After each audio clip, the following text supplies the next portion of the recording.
सिर्फ हमारे इस्लाम में ये निज़ाम है। अल्लाह तबारक व तआला ने इस निज़ाम को बनाया कि कुरान और अहादीस बड़ी आसानी के साथ you can very easily remembered by heart the Quran and हदीस इन शरिया।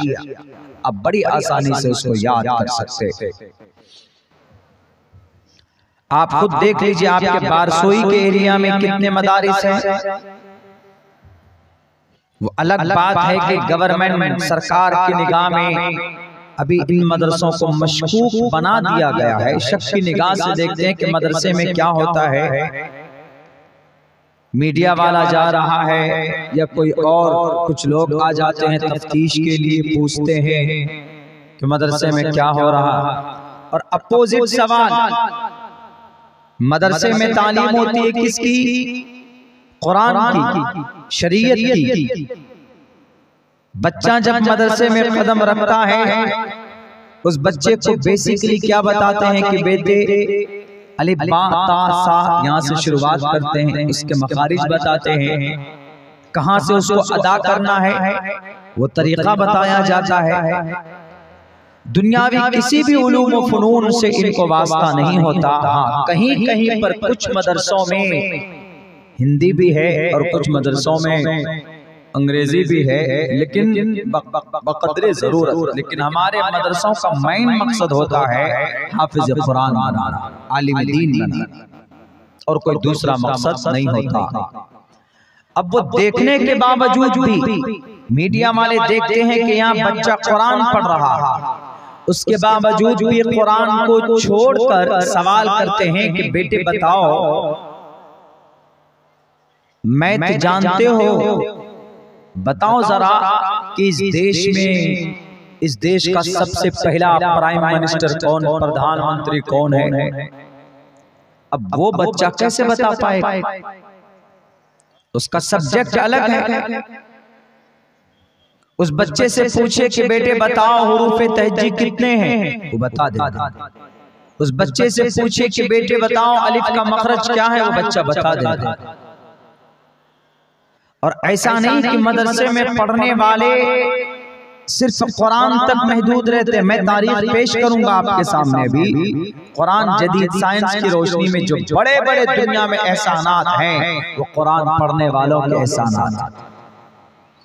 कुरान पढ़ने वाले सिर्फ लंबी दाढ़ी नहीं रखते, सर पर टोपी नहीं सजाते कि नहीं, ये कुरान पढ़ने वाले सिर्फ सफेद कुर्ता पैजामा पहन लेते हैं, शेरवानी पहन लेते हैं, सर पर टोपी रख लेते हैं, दाढ़ी लंबी कर लेते हैं, बस इसकी यही पहचान है। दुनिया वालों याद रखो, इस दुनिया के ऊपर बड़ा बड़ा अगर एहसान किसी का है तो कुरान पढ़ने वालों का है।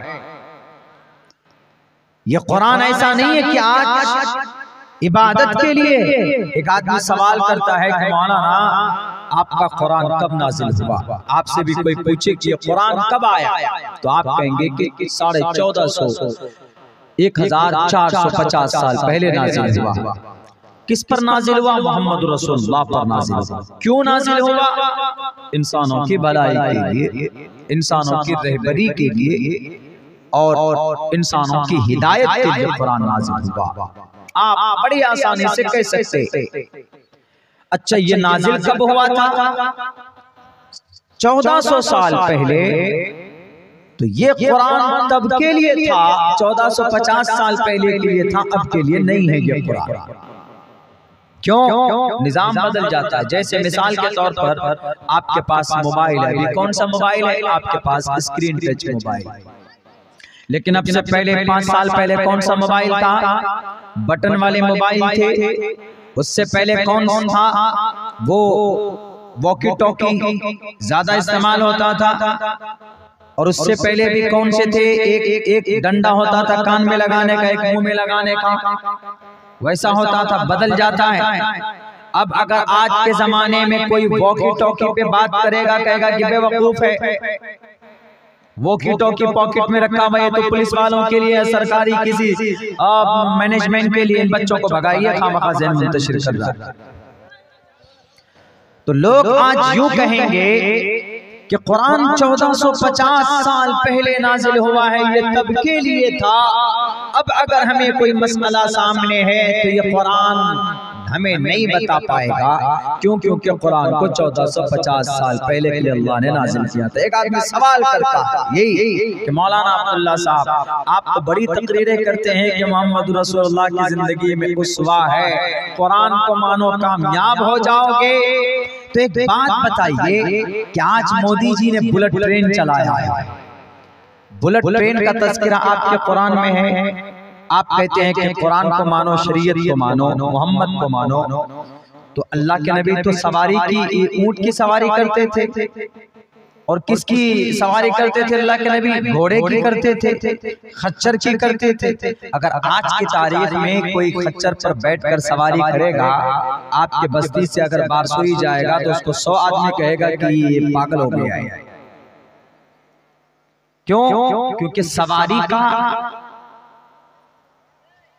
या तो मोटरसाइकिल या मारुति का और कोई नज्म नहीं, या तो साइकिल। लेकिन अगर कोई बैठ जाए किस पे, गधे पर या खच्चर पर, कहेगा कि गधा से भी बड़ा गधा ये है कि गधे पर बैठकर बारसोई जा रहा है। क्यों? गधे का जमाना नहीं, पहले था। अगर कोई ऊंट पर बैठेगा, बारसोई जाना चाहेगा ट्रेन पकड़ने के लिए तो नहीं पकड़ पाएगा, वो जाते जाते सुबह हो जाएगी इसको। अब तेज जमाना आ गया तो आदमी सवाल करके बोलता है कि मौलाना अब्दुल्ला साहब, आप बोलते हैं कि मोहम्मद रसूलुल्लाह को मानो, कुरान को मानो। अगर आपके मोहम्मद की बात माने तो हम ट्रेन नहीं पकड़ सकते, क्यों? हमको ऊंट पर बैठकर जाना होगा। ये अपाची खपाची चलाना हमारे लिए नाजायज हो जाएगा, क्योंकि मोहम्मद रसूलुल्लाह के जमाने में ये सारी चीजें नहीं थी। सवाल करने वाला करता है कौन? ये टोटल मीडिया वाले करते हैं आज की तारीख।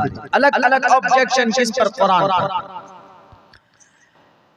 तो सवाल करता है कि बताइए मौलाना, I want to journey and from Barsoi into Delhi. हम बारसोई से एंड कटिहार से दिल्ली जाना चाहते हैं, एंड विद इन 15 आवर्स, 15 घंटे में हम कटिहार से दिल्ली जाना चाहते हैं। तो आप कहेंगे कि ट्रेन में बैठ जाओ, राजधानी में चले जाओगे। नहीं, उससे भी ज्यादा तेज।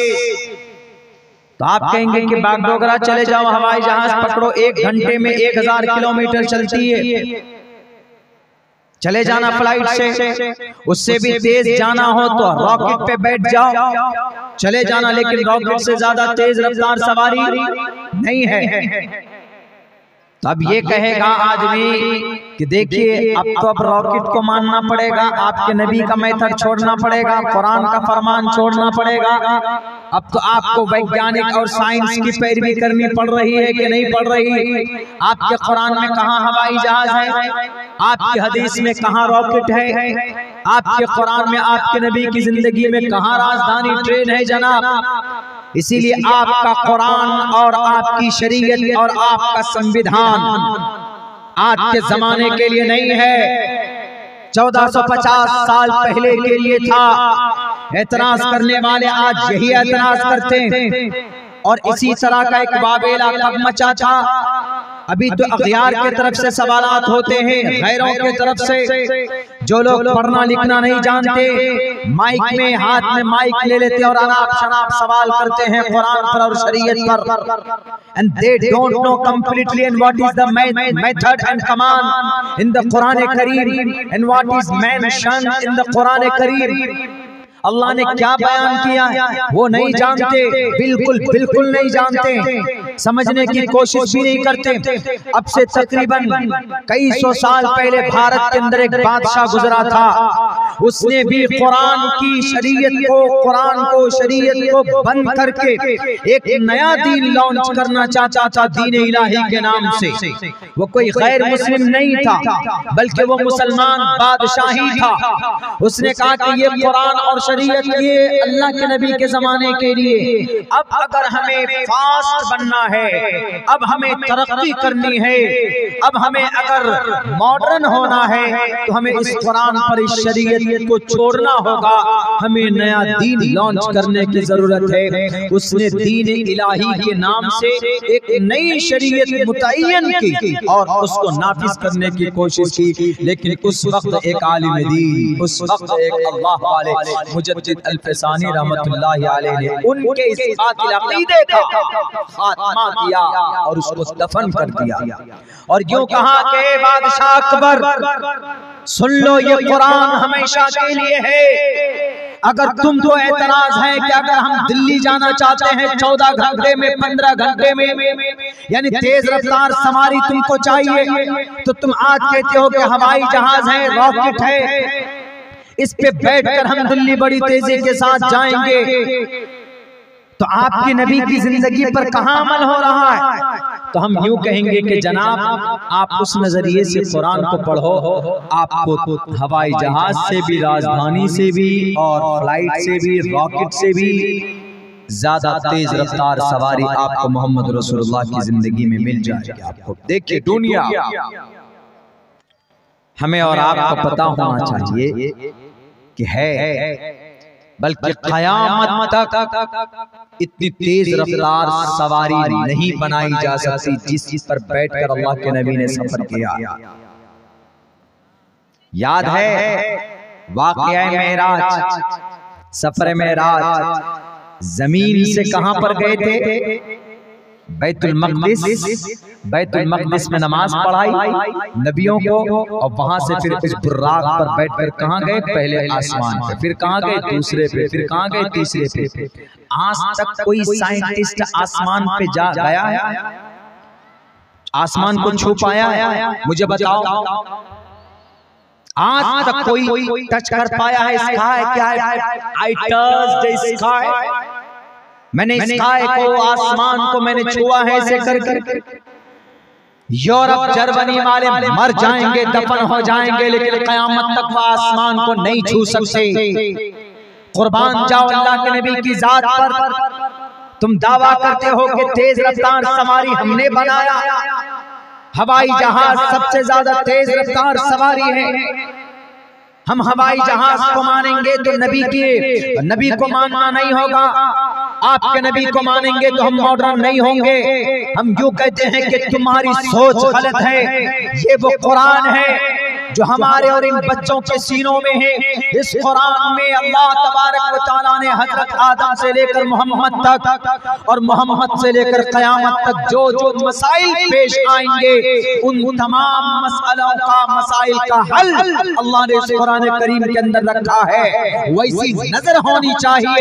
You must to just consider in the Quran Kareem. आप कुरान में गौर करो तो इंशाअल्लाह definitely you will find out the solution of every problem.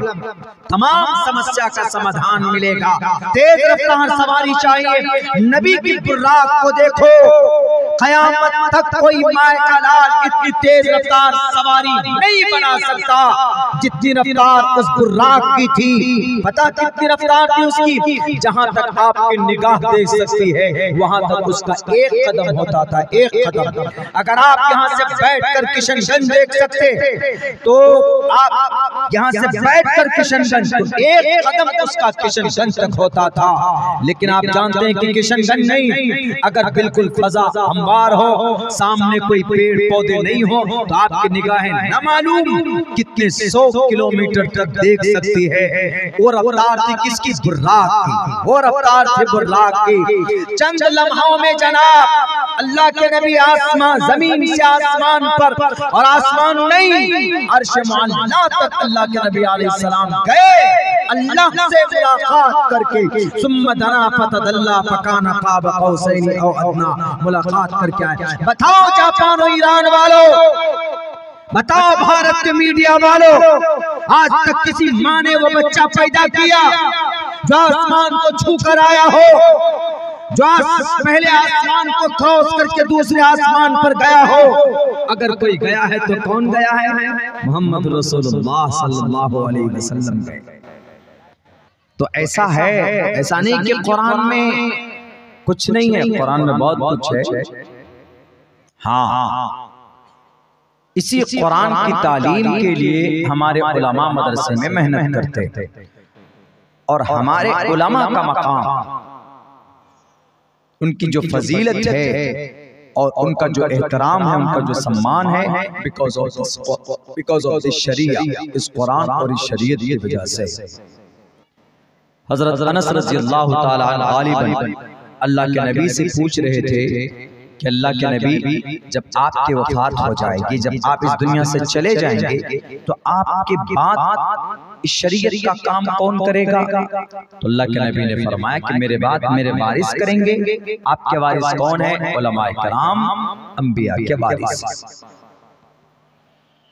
Media वाले, हमारे उलमा जो मदरसे में हैं, ये सिर्फ कुरान की तालीम को आम कर रहे हैं, शरीयत की तालीम को आम कर रहे हैं, अपनी तरफ से घर की कोई बात नहीं शरीक करते।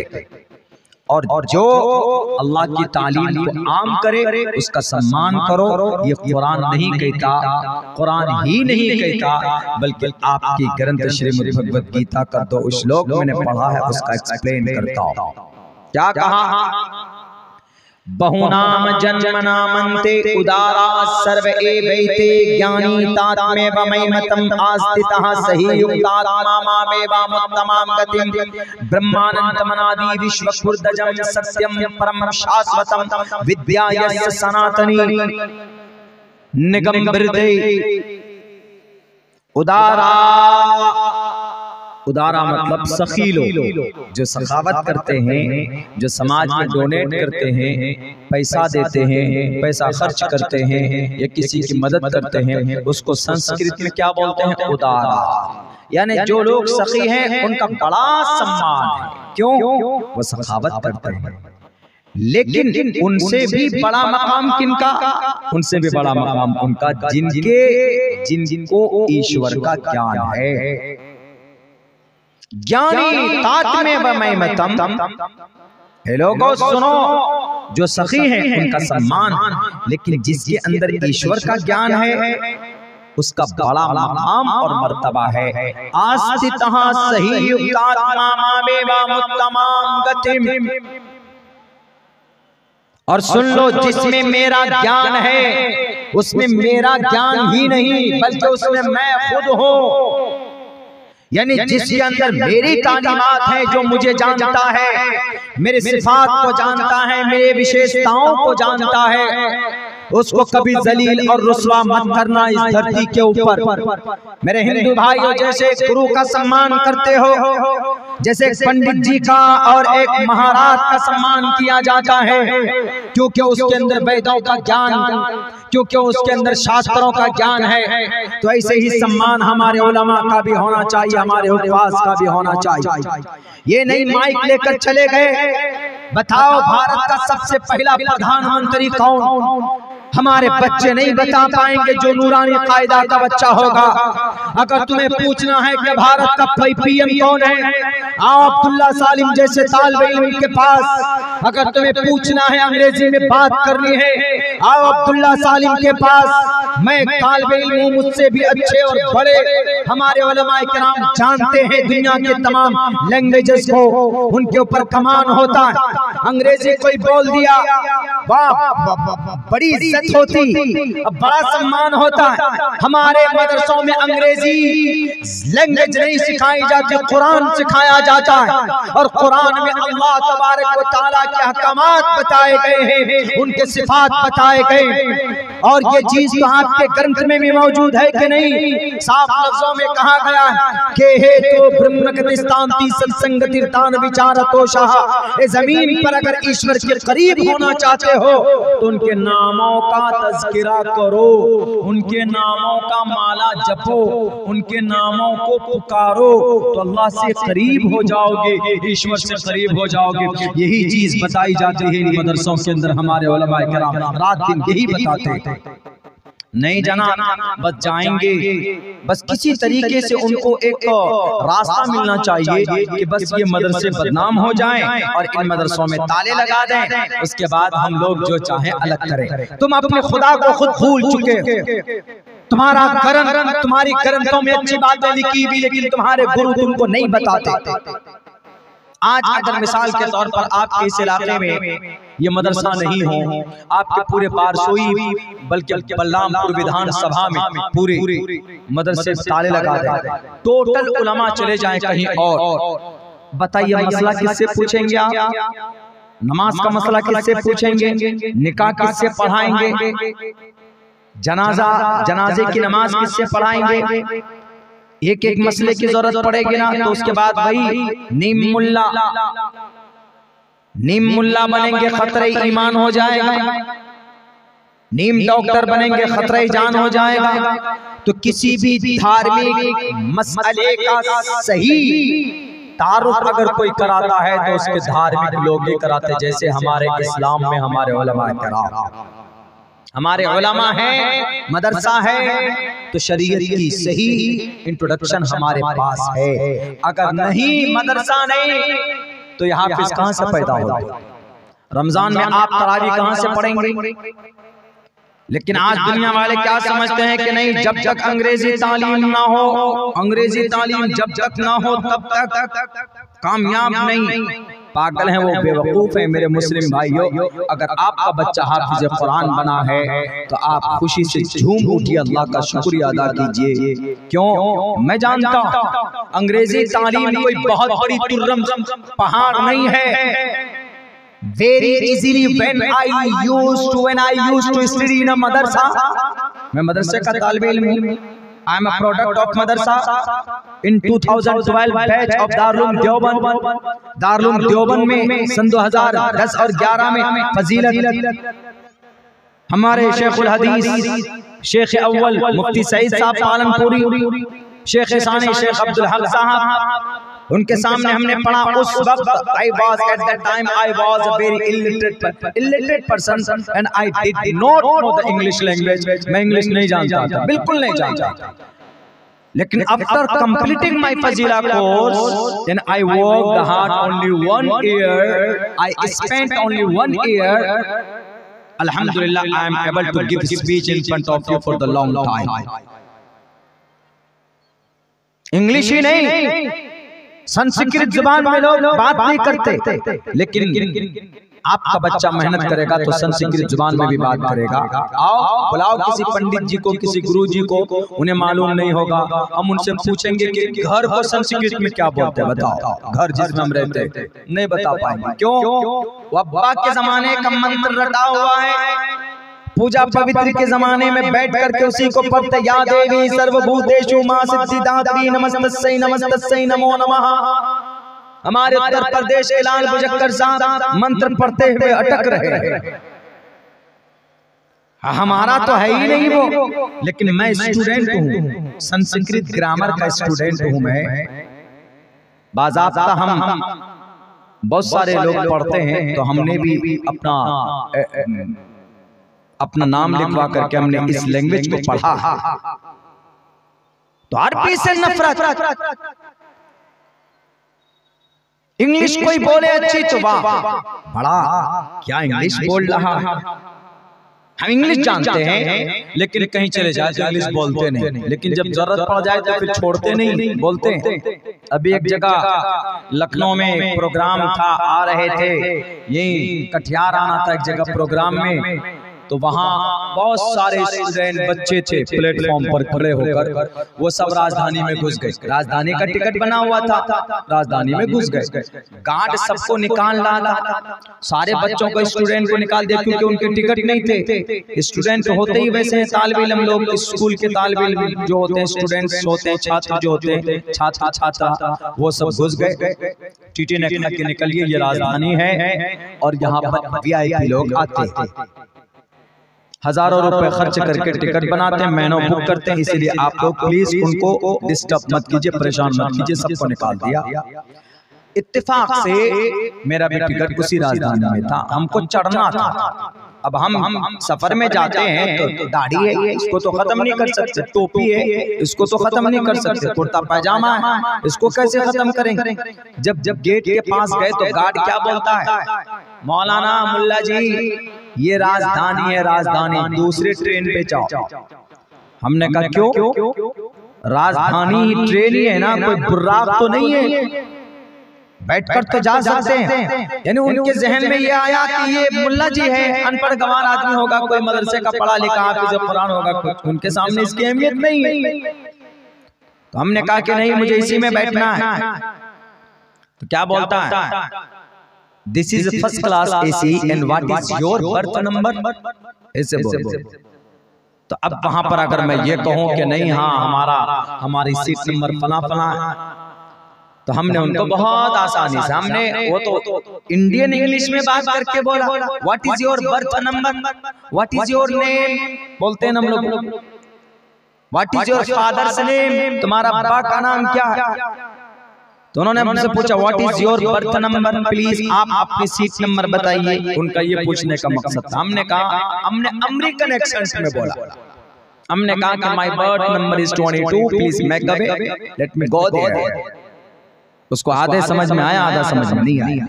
बोला हमने इंग्लिश में ही। तो ऐसे गेट पे हाथ दिए हुए था, क्या बोलता, अंदर से जाइए मौलाना, अंदर से जाके बैठे।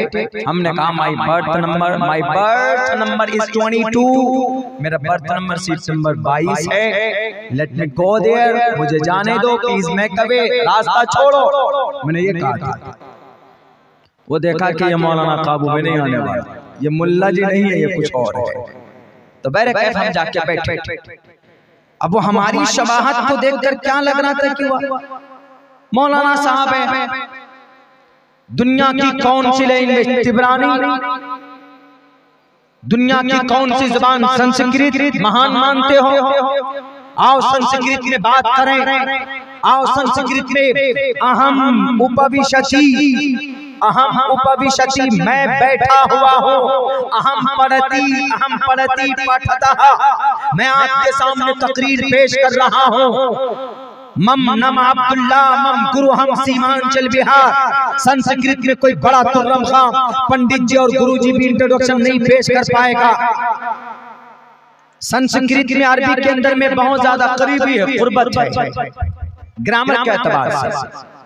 जैसे अरबी के अंदर में है एक, वाहिद, तस्निया, दो और तीन जमा।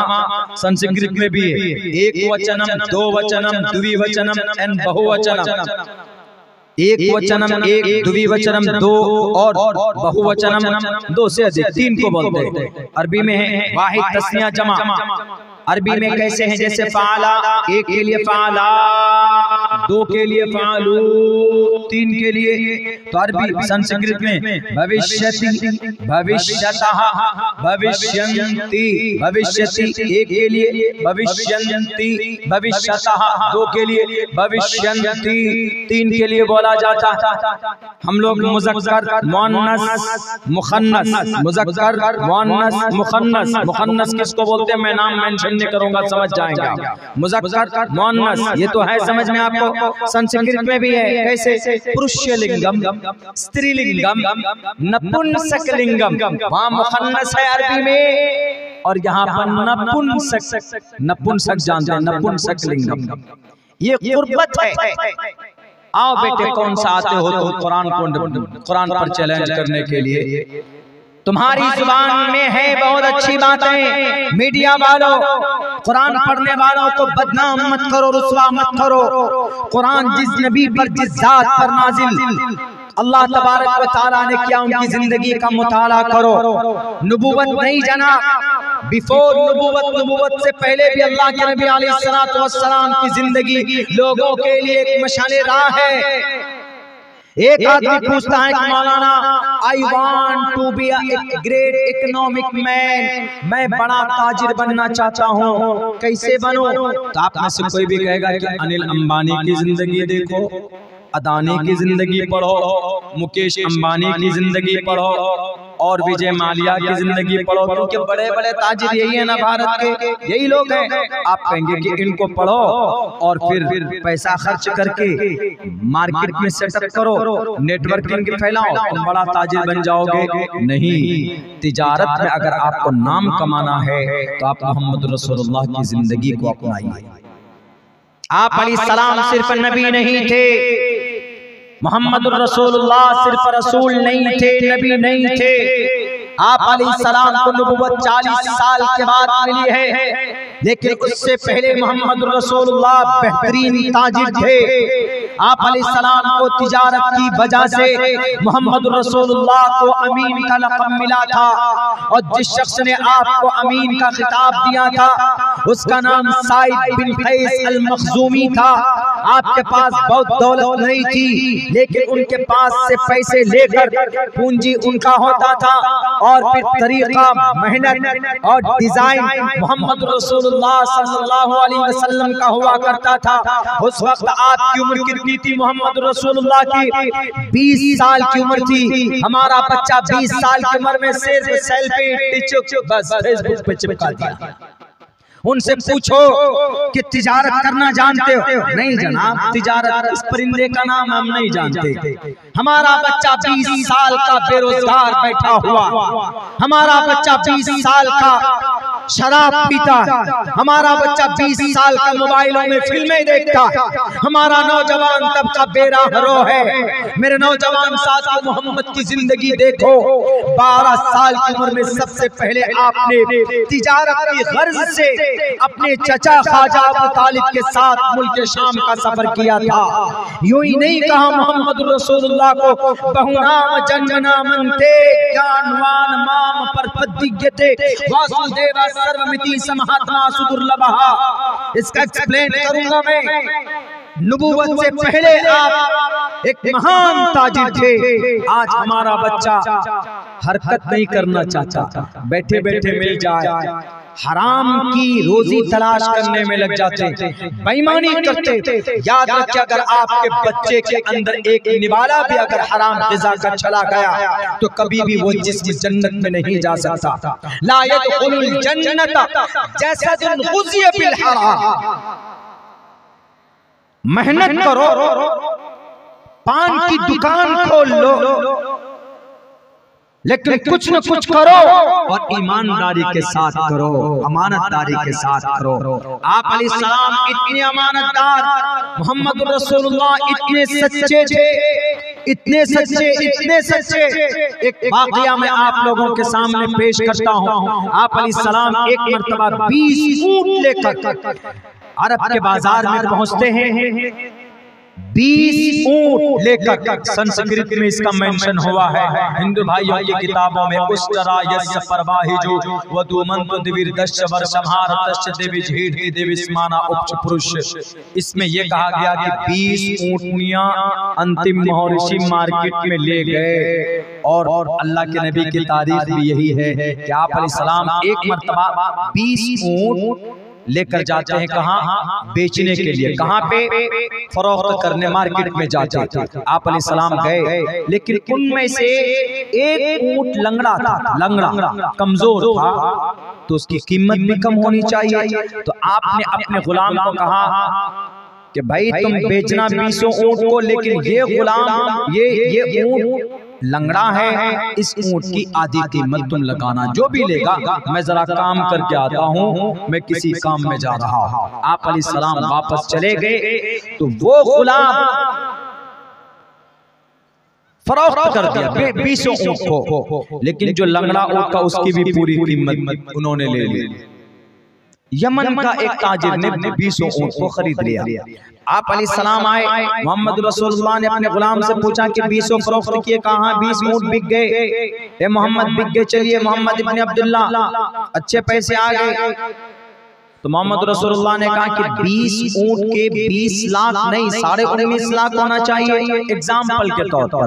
कहा क्यों? कहा कि एक ऊंट की 1 लाख कीमत है, तो वो जो लंगड़ा ऊंट था उसका तो 50,000 होना चाहिए। मैंने तुमको बोला था, उसमें नुक्ता कमी थी, उसमें ये तो धोखा हो गया। कहा कि अल्लाह के नबी, ए मोहम्मद इब्न अब्दुल्ला, मुझे याद नहीं रहा आपकी उम्र उस वक्त क्या थी मोहम्मद रसूलुल्लाह की? मात्र 20 साल की उम्र थी मोहम्मद रसूलुल्लाह की उस वक्त, 20 साल। मेरे नौजवानों देखो, तो आपने क्या कहा कि नहीं, तुमने धोखा किया उसके साथ, फ्रॉड हुआ उसके साथ, बैठो मेरे साथ घोड़े में। आपको आपने घोड़े में बिठाया, अपने गुलाम को चलते रहे उस काफिले को पकड़ने के लिए, उस ताजिर से मिलने के लिए जो यमन से लेकर जिसने ऊंट खरीदा मोहम्मद का। गए, एक दिन चलने के बाद उसको पकड़ा, उनसे मुलाकात भी, कहा कि भैया ये ऊंट कहाँ से खरीदा, किससे? कहा कि मोहम्मद इब्न अब्दुल्ला का ऊंट है। कहा कि इस ऊंट में से इन ऊंटों में से एक ऊंट लंगड़ा है, उसकी कीमत भी तुमने पूरी दे दी है। गलती से बच्चे से गलती हो गई, पूरी कीमत मैं ले नहीं सकता, इसलिए काम करो, ये 50,000 रुपए वापस लो। उसने कहा कि मोहम्मद इब्न अब्दुल्ला आप ही हो?